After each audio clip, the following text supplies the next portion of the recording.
কারো নাম সান্ডা, কারো নাম ডার্বি, তারেকের নাম বোধহয় আম যোগ করে আম যোগ করা অর্থাৎ এই যে তাচ্ছিল্য করা, আমাদের এখানে তারুণ্যকে গ্রাহ্য করা বা অ্যাক্টিভিস্ট যাদেরকে আমরা বলি তাদেরকে একটু গ্রাহ্য করা, কাছে জায়গা দেওয়ার বিষয়ে যে আমাদের প্রথাগত রাজনীতিকদের মধ্যে একটা অনীহা আছে, তার একটা উদাহরণ হচ্ছে তারেক।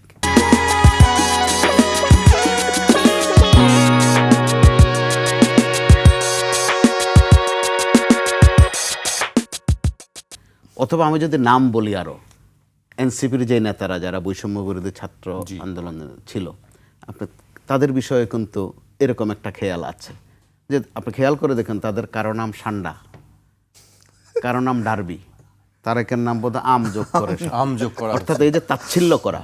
আর জিজ্ঞেস করে বলে কোন তারেক, হ্যাঁ আম তারেক কিনা। বলতে হয় যে কে আম তারেক কিনা। তাহলে আপনি খেয়াল করে দেখুন ঠান্ডাভাবে যে এক তাচ্ছিল্য, কিন্তু তো এই তাচ্ছিল্যর মধ্য দিয়ে আমরা বোধহয় আরেকটা তাচ্ছিল্যর দিকে একটু একটু করে যাচ্ছি, যেটা 5 আগস্ট থেকে আমরা আসলে প্রথাগত রাজনৈতিক দলগুলো ওই শিক্ষা নেয়নি। তাদের মনোজাগতিক বিষয়টা এই তারেকদের বিষয়ে বা যে তারুণ্যের বিষয়ে একই মনোজগতে তারা না, কিন্তু ওইটা আছে। আবার আমরাও নিজেরা অপরাধ করি, একজন আরেকজন বলি, আমিও বলি আমাকে বলে।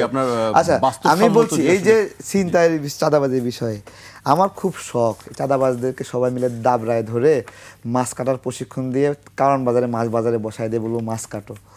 সেটা কি করবে তারা? হ্যাঁ হ্যাঁ, পরিশ্রমের করতে হবে, না করলে দৌড়ের উপর থাকবে, একবার সোজা বিষয়।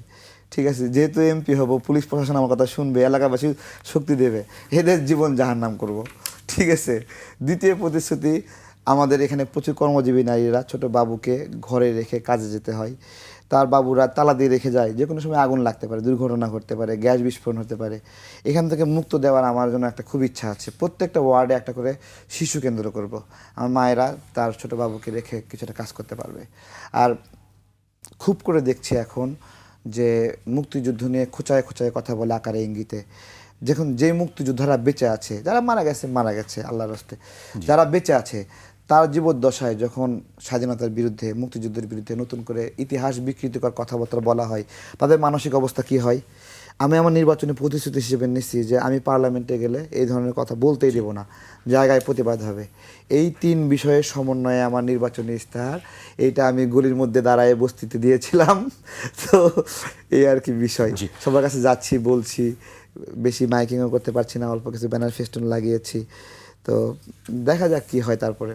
জি, আসলে দেখা যাক কি হয় শেষ পর্যন্ত। আমাদেরকে আজকে না গোল্লাও মারতে পারি, সেটি আসলে সময় বলে দেবে যে আসলে কোন অবস্থান থাকবে।